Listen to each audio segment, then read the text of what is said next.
Welcome to the Criminologist Podcast. Our goal here is to educate and enlighten our listeners, focusing on the latest and greatest evidence-based interventions to help individuals desist from a life of crime and delinquency. And not only those factors which drive folks into crime, we also look at the reasons why people exit a life of crime.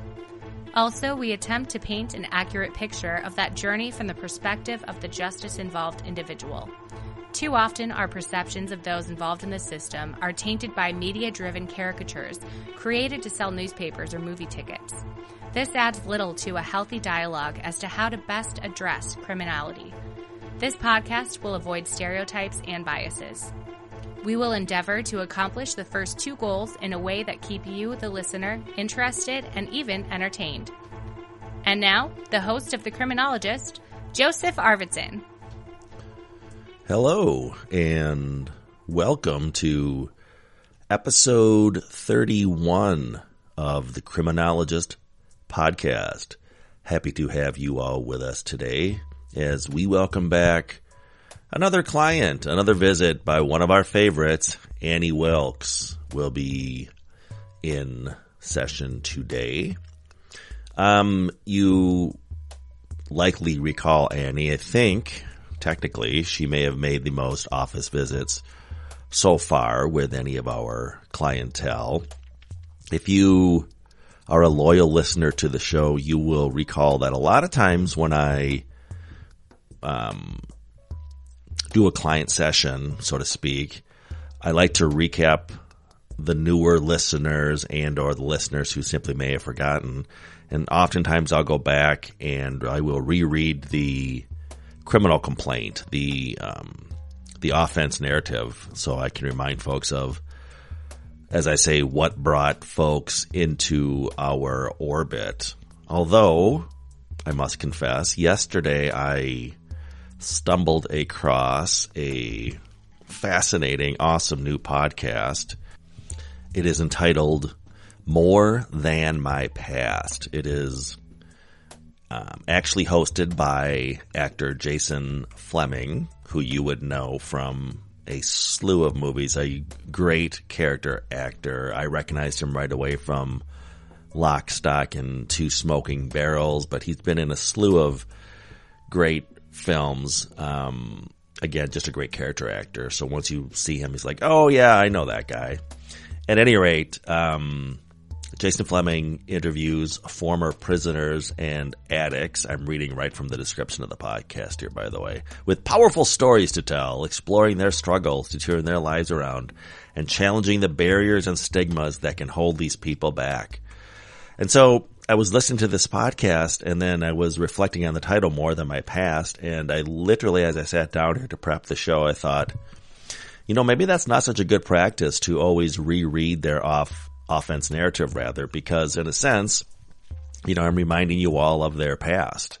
And that is sort of counterintuitive to what we talk about here on the show as far as, you know, an individual's crime being a snapshot of their story, of their journey. So I'm going to pass today on rereading Annie's offense narrative to you because, again, Annie is more than her past. All of our clients here are more than their past. All justice-involved individuals are more than their past. So if you're a practitioner, next time you get to work and you sit down with a client, maybe think to yourself, hey, you are more than your past. All right, so today, as noted, I'm bringing you another session with Annie Wilkes. Annie, as you may or may not recall, struggles with addiction. During her last visit, we gave her a tool, the PICS method, to deal with how to cope around conflict situations involving, well, a variety of things. But, you know, Annie talked about bumping into an old colleague of hers, or an old associate of hers, rather, who was tempting her in the convenience store, if you recall, to go out and party in the parking lot in the car. So last session with Annie, we assigned that technique, and we're going to kind of dovetail back to that. I want to mention quick, if you have not had a chance, check out our semi-most recent YouTube video installment. It's entitled From RNR to Desistance Lit Review, and it really is a fun little look at some of the works that have really influenced me on the show here, from The Psychology of Criminal Conduct by Bont and Andrews. I talk about Pervasive Punishment by Fergus McNeil, Making Good by Shad Maruna, and also a little gem I found entitled Strength-Based Approaches to Crime and Substance Use. It's actually a collection of works edited by David Best and Charlotte Coleman, which talks about how really these two silos of scholarly work, desistance from crime rather, and research around drugs and recovery really have a nice symbiotic relationship to them. And again, it's just a collection of, it's a great collection of works by subject matter experts in both fields. Cover such themes as drugs, crime, desistance and recovery, innovative models and methods, challenges and responses, desistance and recovery in practice. And finally, the last section is entitled An Integrated Approach and a Call to Action, with a couple of great articles by David Best. So check that out, and I bring that up in the context of our session today with Annie is really going to talk about her struggles with addiction and also how this sort of dovetails with her desistance goals. So let's have a listen to my visit with Annie Wilkes, and then we'll come back on the other side and debrief that session. Enjoy. Hey, Annie, how have you been? I'm okay. Just okay? Yeah, I mean, it's been a year, to say the least. Yes, it has been a year, to say the least. So is it the overall, what the rest of the world is dealing with because of the pandemic, or is there something specific that you're struggling with? Well, I mean, yes, pandemic, yes. Election, yes. You know, and then there's just what I struggle with on the side, which is, you know, trying to stay sober. Yeah, and I know we've talked about this, how on the one hand you've got a pretty good plan and a pretty good head on your shoulders, but on the other hand, what a lot of folks don't realize unless they've walked in those shoes and traveled that journey is that it's a constant, well, I don't want to call it a constant struggle. It's a constant journey. It's you're consistently dealing with this new reality of yours, your new identity, all the things we've talked about here. Your human capital, your social capital, your identity, and yeah, it's a lot of times easier said than done. Is there something specifically that you've been struggling with as far as that endeavor goes? I would say my anxiety has just been overwhelming, considering everything happening. Sometimes your anxiety just seems like it's too much and you don't know what you're going to do. For sure, yes. What does that look like when that happens? Or is there something that brings that on? Yeah, a lot of things. I feel like it doesn't take much for that to happen, but yeah, there's certain things.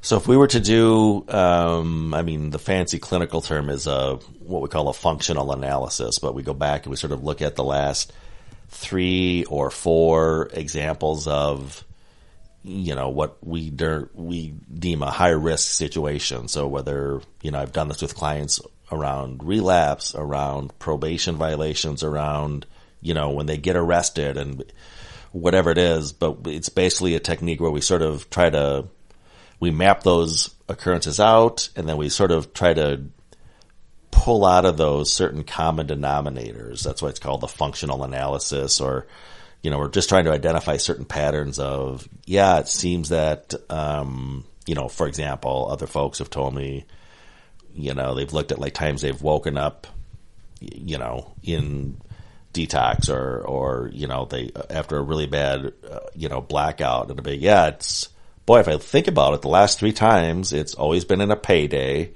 or it's always been when, you know, my wife's out of town and I think I can run with the boys, and it's sort of, you know, that whole Sure. When the mouse is away, the cat will play kind of thing. Yeah. But when we map these out, Annie, we see, again, like, oh, shoot, I did see that it's always, maybe this certain day of the week or with this person or at this time or something's going on in my life. And again, once we can sort of tease out what those patterns are, then we can sort of reverse engineer and fix them. So I realize I was rambling there, but when you think about this thing that is of concern to you around your recovery, can you think of any sort of common denominators, or is it something? Sure. I mean, a lot of it is coming from certain relationships that I have or friendships. Okay. And so it sounds like friendships are important to you on the one hand, but on the other hand, it can at times be a source of strife or conflict. Yeah. Yep. Is there a example you can share with me to kind of drill down on what that looks like? So, ever since I've stopped using, there are some friends that I've been okay just saying, yeah, I probably won't see you very much anymore, but lose touch with on purpose, I guess you could say, just because that they're a bad influence. Mm-hmm. And there's some that are a bad influence, but you want them to be in your life because you're so used to having that friendship and you still care about them. But is it worth it how toxic it is? So you really value your friendship, but you're concerned that they may not assist you or even support you in your sobriety. Yeah. And the sad part is they don't even realize it. And that's frustrating.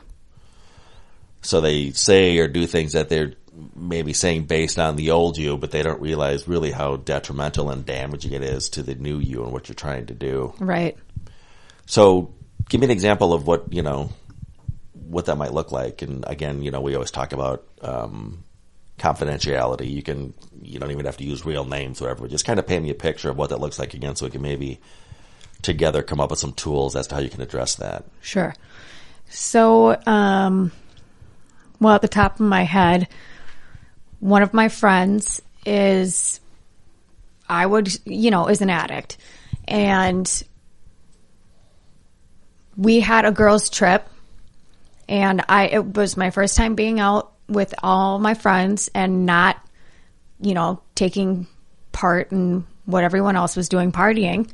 So being sober and doing that, having friends that support me in that was great from, what I thought I had. But even straight out of the gate, first day there, everyone is just, out of their minds, high and drunk, and then they don't, they're blacking out midday. So it's not, that's not fun for me. That's not fun for me to watch. I'm not going to have fun having a sober conversation with somebody that's not going to remember it in the morning. That's not a friendship to me. And then, once you try to help them realize that and you get backlash, like my friend said, I used the word trigger, and I said, this is a trigger for me, how you're reacting towards me, and I don't appreciate it. Well, then she says she doesn't even know what I mean by trigger, like the word trigger. And it's like, what that word means. Mm-hmm. I don't need to give you a definition. Mm-hmm. And I don't know. It's just like you're running circles trying to explain it to somebody who won't understand it because they have a problem themselves. So it sounds like you have a good lens of, like you said, what those triggers are. You're struggling with maintaining those ties, though, because like I said, friendship's really important to you. Mm-hmm. And it's just a struggle to navigate this new landscape, if you will. Right.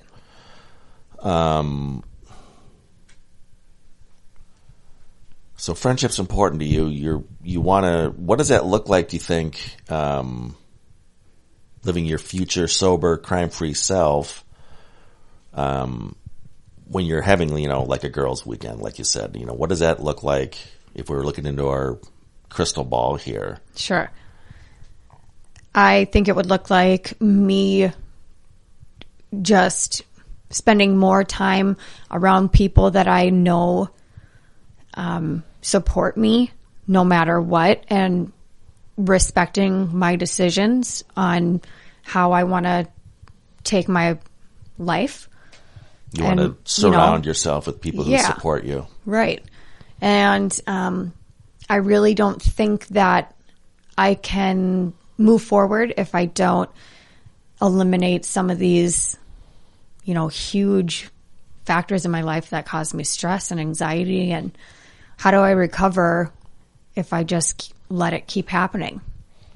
What I mean is keeping these friendships, I guess, around me. And I just wonder, like, do I tell them this? Do I just have a conversation and say, I respect you and want to be your friend, but I can't continue having a friendship with someone who doesn't support my decision. Yeah, again, ultimately your sobriety is the number one thing in your life. Yeah. I know we've used different tools and techniques here in the office. Annie, I know we did the PICS exercise last time you were here, kind of around, I know that was not with someone you would necessarily consider a close friend. I think that was with your friend, was it Jenny? Yeah. That you bumped into in the convenience store, and she was trying to just like, hey, let's go out to the current party type thing. Right. And that's who I was referencing before too. Oh, it was? Yep. Okay.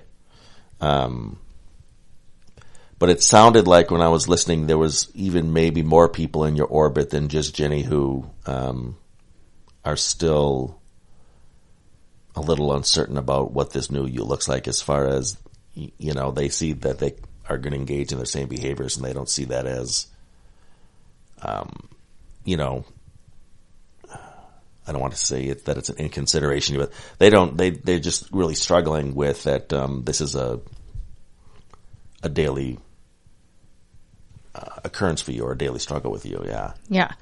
I mean, and just not, them not understanding is hard for me to kind of cope with, just because, it's like, to me, it seems like common sense. Mm-hmm. Like, why would you go over to a friend's house who stopped using and bring drugs or alcohol, and just think it's okay? Like, oh, you've been sober for 3 months. I mean, just throwing a number out there, and think it's okay to then come over and get drunk at your house or use at your house. Mm-hmm. I mean, I don't know. And now, I don't know. I make excuses for him too. Like, well, when I was doing that, like, I probably would have done the same thing. Mm-hmm. And who knows? Maybe I would have. But there's that question again. Is it worth having them in your life if it's not going to lead you down the path you want? Or... Yeah, and it sounds like you're really conflicted, and I applaud you. That tells me a lot about your character, that you are fixated on your journey and your path, and that's a great place to be. On the other hand, I don't know if it's necessarily a matter of extinguishing automatically all of those friends in your life. If you're up for it, I have a social skill, which I think we've done social skills with you in the past, but I have a social skill here which is specifically designed for, I think, just this very situation. What are your thoughts on trying that out? Yeah, what do you got? Well, this skill is called getting ready for a difficult conversation. So here's my thought, Annie, is that, again, at this point, I'm not saying that our best course of action might be for you to just walk away from those friends. You may have to walk away from some who, again, choose to continue as they go. But again, if you have friends that, not just friends, maybe not so much the friends that use drugs, but, a lot of folks with alcohol, which is more socially acceptable, might, again, just need to have it pointed out to them that, your perspective and the journey you're on, but they've just never really been told, hey, you shouldn't do A, B, and C around someone who's in recovery. But again, that can be a difficult conversation. Mm-hmm. So maybe, like I said, I could walk you through this social skill, and that might be something you could use when you bump into, Ginny or any of these other, folks. Okay. So, again, I know I've done these steps with you, and I've written them down on this nice little laminated card for you. And here's the steps of the skill. I'll read them through first, and then I'll model it for you to show you how it might look like. So, step 1, think about how you will feel during the conversation. Step 2, think about how the other person will feel.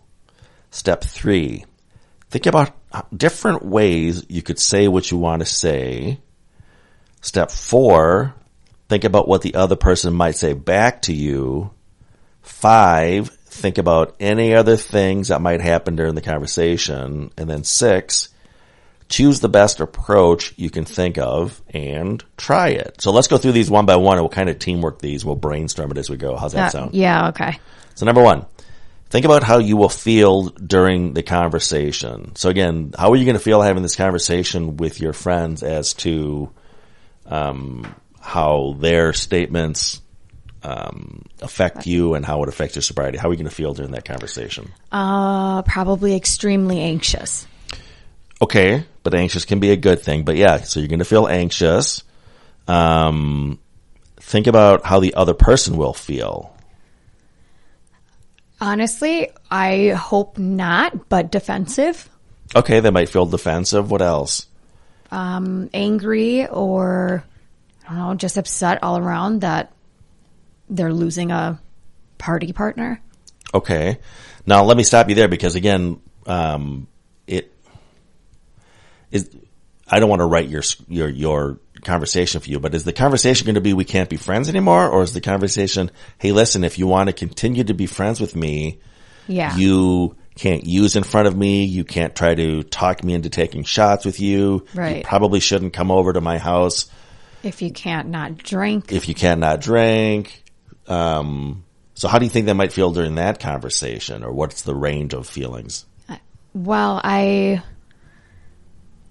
just makes me nervous because I don't know the reaction I'm going to get. So I feel confident in having the conversation, but I'm anxious of the result of it, because I want it to be a good ending where I get to keep my friendships and they're going to understand where I'm coming from and you know, moving forward, try to be better. Mm-hmm. But yeah, I'm nervous about what direction the conversation might take, I guess you would say. So let's look at step 3 here. Think about different ways you could say what you want to say. So you're the expert of you. I'm not going to put words in your mouth, Annie. Okay. I could say, I just simply put it as, you know, I care about so-and-so and I cherish our friendship, but in order to have a relationship moving forward, I can't be around this, or I would ask that you respect my boundaries if I don't want it around me. That's perfect. You know, stuff like that. I cherish our friendship, but if you want to continue as my friend, you need to respect my boundaries around no drinking or using around me. Yeah. Yeah. Yep. So then you say that to this friend of yours. Think about, I'm looking at step 4 here. Think about what the other person might say back to you. So what are some things that they might say back to you? I mean, broadly speaking, right, it's going to go one of two ways. Well, if it goes the way I hope, then that would be them saying, you know, I care about our friendship as well, so it's worth respecting those boundaries to keep our friendship over, you know, deciding that drugs and alcohol are more important. And I'm not even asking them to quit anything completely. It's their life, their choice. But, you know, around me, there's going to be certain things that I'm not okay with. So if it goes my way, it would be that. But if it goes the opposite way, I would think they would, you know, get defensive. And, you know, I've heard people say, well, that's your choice. You know, I can drink, you know, so I'm going to not care. Things like that. I fear will be an obstacle with certain people. You actually just knocked out the next two steps, Annie, because 4 says, think about what the other person might say back to you, and 5 says, think about any other things the person might happen to say to you during the conversation. So you kind of, in your head, you ran the gamut there, but that's what this is all about, is looking at all the possible feedback. And then the last one is really step 6, choose the best approach you might think of and try it. So again, I think that really boils down to that. The center of these ones here, 3, is how you're going to say it, which is basically, and you'll phrase it as you will, but I cherish our friendship, but if you want to maintain this relationship, I need to ask you to respect certain boundaries when you're around me with your drugs and alcohol. Yeah. Okay. So let's try this. How about, I'll play you the first time, and you can play your friend Jenny or any other person who you can kind of think of in this situation. But for now, let's just do it as Jenny, okay? Okay. So I'm going to be you, okay? Sure. And as we always do, I just read these out loud. And as you can see, I kind of put 2 fingers to my head that shows, we talk about these as they're either thinking steps or action steps. So to illustrate to you, you can't read my mind, obviously. I'm going to speak out loud. But to illustrate to you that this is actually going on in my head, you're going to see me put my 2 fingers up to my temple. That's just something that we do here. We do it in one-on-one. We do this in group and cognitive behavioral groups. So whether it's a thinking step or an action step, you'll know, because the thinking steps, like I said, I put my finger to my temple. Okay. So number 1, think about how you might feel during the conversation. Boy, I might feel a little bit anxious, but on the other hand, on the verge of relief if this is the measure that it takes to have a great friendship moving forward with Jenny without kind of walking on eggshells that she's going to be using around me. Step 2, think about how the other person will feel. Well, I suspect she's going to feel defensive initially because she's still in a place in her life when she's using. I hope she thinks back about our friendship and realizes that, hey, listen, I'm not saying you need to get clean and sober, but you just can't socialize with me in the same way you socialize with your using friends. Step 3, think about the different ways you could say what you want to say. Well, I could say you can't use around me, but she might get defensive. I could say you got to get totally sober, but I know that's not going to happen. Or I could say, hey, listen, we go back a long way, Jenny, and I really cherish our friendship. I'm asking as a favor to me and out of respect to our friendship that at least when you're around me and we're socializing or at my house, that you'll refrain from using drugs or alcohol. Step 4, think about what the other person might say back to you. Well, she might say, screw it, we're not friends. She might say, well, as long as I can drink and use when I'm not around you, your friendship is worth it to me. And then 6, choose the best approach you think and try it. So I think I'll just see if she wants to maybe meet me for a coffee, and then I can bring this up. And then, like I said, I'm going to say to her, our friendship's really important. I really cherish our friendship. I don't want to lose you in my life, but my sobriety is number 1, and I can't have you, I'm asking that you not use while you're around me.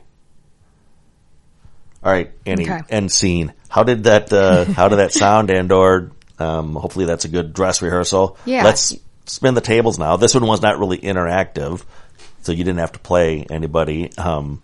It's just sort of a rehearsal one. So why don't you want to just go ahead and give it a try in your words? You have the steps right in front of you there. Yep. Okay. And then do it just like how I did it to Annie, where you read the steps, and then for my benefit, you read out loud here. Read as I go. Yeah. Okay. All right. So here we go. Think about how you will feel during the conversation. And I think I would feel anxious, like I said, and nervous of the reaction I might get. And then 2, think about how the other person will feel, which I hope not, but I think that they might feel, they might get defensive, feel attacked. That's something that I worry about. And then 3, think about different ways you could say what you want to say. And I could say, I care about our friendship, that, I hope that using behaviors are not more important than our friendship.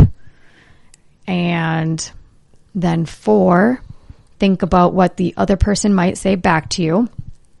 And they might say, our friendship is more important than that. And I'm sorry, I will refrain from doing any of this in front of you anymore. And I'm going to leave it at that because I'm putting that out in the air because hopefully that will happen. And then 5, think about any other things that might happen during the conversation. Hopefully not, but if it takes a left turn and my friend gets defensive, which might start like an argument, I guess, and, take a turn for the worst, which would be worst case scenario, I guess. But then 6, choose the best approach you can think of and try it. So the best approach, I believe, would be to explain my feelings, how I care about our friendship, and then ask that they respect my boundaries, that I will make sure to let them know what those things are, which is basically don't drink in front of me because I'm not comfortable with that. Okay, I'm going to leave you that card to take home. As we've said before, Annie, a lot of these, it's just about rehearse, and, kind of playing it out in your head, which we just did. But practice makes perfect. I can also say that this really tells me a lot about, your character and your values and your beliefs, that you're not willing, you're hoping for the ideal outcome that you can keep your friends, but you're willing to put your sobriety first, which I think is awesome. Mm-hmm. I know in the past when we've looked at, we always do those risk assessments where it looks at those different variables in your life. That fancy word we use is criminogenic need. Yeah. But I know your assessment, we had areas of concern around, obviously, substance abuse, obviously, and then I know you scored pretty high in the area of companions, just because, again, if you surround yourself with risky people, by definition, that's going to be a risk for you as well. And then there's a smaller area, it's in the assessment nonetheless, where we focus on areas in your life that concern a lack of leisure or pro-social recreational activities. And I'm thinking to myself here that, fingers crossed, you can maybe hang on to some of your old friends. We can really maybe do a cost benefits analysis on that. But again, it's not just about extinguishing all of the negative folks in your life. It's also really about building up or augmenting positive folks in your life. I'm just wondering, one way to do that is, again, to get involved in these pro-social, leisure, or recreational activities. Is there anything you can think of that, we could sort of fill that void, and then that by definition would, increase what we call your social capital, or, the positive folks in your life? I'm trying to think, didn't we at one point you were telling me about was it motocross, Annie? Oh, yeah. Yep. Okay. I must have, yep. See, I've got a mind like a rusty trap. So you used to be engaged in motocross when you were, younger and healthier, you were telling me? Yeah, when I was younger, I did. Okay. And then I've recently just got a dirt bike just for fun. So I don't race or anything, but I like to do off-roading stuff. I'm just wondering if maybe that's something we can explore. I don't know if there's like motocross clubs or anything like that, but if you could fall into a group of people that where do you do this? Just like out in the wild, or is it, you want a course? There's trails and there's, there's racetracks where you can go indoor in the wintertime. Then there's places like up north where I go trail riding. So at least the indoor places here, we've got winter coming up. My point is, there's maybe an opportunity for you to meet some other like-minded folks. Sure. Yeah. Okay. Well, we've already gone through one social skill here today, but maybe, like I said, moving forward, there's other skills in there along the lines of, introducing yourself to others, joining in, that type of thing. So it's not as awkward as, hi, I'm Annie. You don't know me, but I want to be your friend. Yeah. But again, I'm just thinking that maybe that's something we could exploit. If you throw yourself into that community, I imagine folks who do motocross are pretty fit and drugs aren't too far up on their food chain. So it might be a good group to fall in with. Yeah, hopefully not. You know what I mean? Mm-hmm. And then you can, again, sort of build up that circle of friends. And even if we don't cut out Jenny and those folks, it probably wouldn't hurt to, even distance yourself. Mm-hmm. I know it's hard, and I know people who are sitting on my side of the desk here who I hear tell their clients that, stop having contact with everybody in your Facebook page, everybody you're connected with on Instagram overnight, and it's just not that simple. So again, have that conversation with Jenny, and, even if you can sort of work on pushing her out of your circle, that you don't talk to her every day, every week, maybe every month. And then, on the flip side, we're going to build up some new positive supports in your life and sort of change that, orbit of friends for you. Okay. Yeah. How does that sound? Is that my homework? Your homework is to have that difficult conversation with Jenny. Yeah, that's what I meant. I guess, yeah. Your secondary homework is we're going to, when you come back, get new friends. We're going to look at, some motocross YouTube videos so I can educate myself. But there you go. Maybe again, get out there. And I don't know if I always see different, Facebook groups. Maybe there's a local motocross Facebook group or something that you can just, start meeting other people and whatnot. So yeah, very good. There's a group for everything. Exactly. There's a group for everything. Okay. Well, this was a great session, Annie. Same time next month. Yep, that works. All right. If it ain't broke, don't fix it. Exactly. All right. We'll see you then. Be well. You too. All right. Bye-bye. Bye-bye. Okay. That was a good session with Annie. If you're keeping track at home with your motivational interviewing scorecard, as you'll see there, Annie just dove right into the change target. So I didn't even get a chance to engage her at all, which is the first fundamental process, or really do much focusing. She just threw out what she wanted to talk about, so we were able to fast track that conversation, if you will. And then as to her change target, clearly sobriety is important to her. Her recovery is important to her, but so are her friends. And what I was hoping I illustrated there is, again, not this sort of whack-a-mole approach to extinguishing criminogenic variables, but a more balanced, realistic approach of, softly pushing out those risky folks out of your orbits, maybe using some social skills to have those conversations to see if they can stay in your orbit. But again, not this binary black and white, extinguish all your risky friends.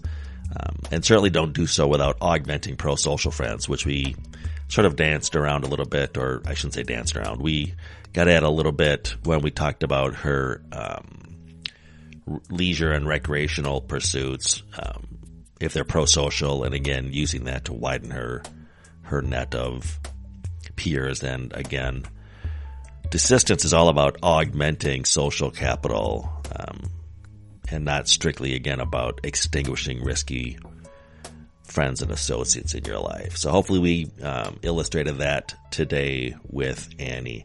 Again, I can't recommend this book enough. Strength-Based Approaches to Crime and Substance Use, edited by David Best and Charlotte Coleman, From Drugs and Crime to Desistance and Recovery. It's a great collection of research essays. Thank you once again to Nicole Smith Arvidsson for reprising her role as Annie Wilkes. Next week, I'm hoping to be back with another subject matter expert. I hope you've been enjoying those as we've been bringing more and more of those experts to you. If you have questions of the show, you may reach us at thecriminologistpodcast@gmail.com. That's thecriminologistpodcast@gmail.com.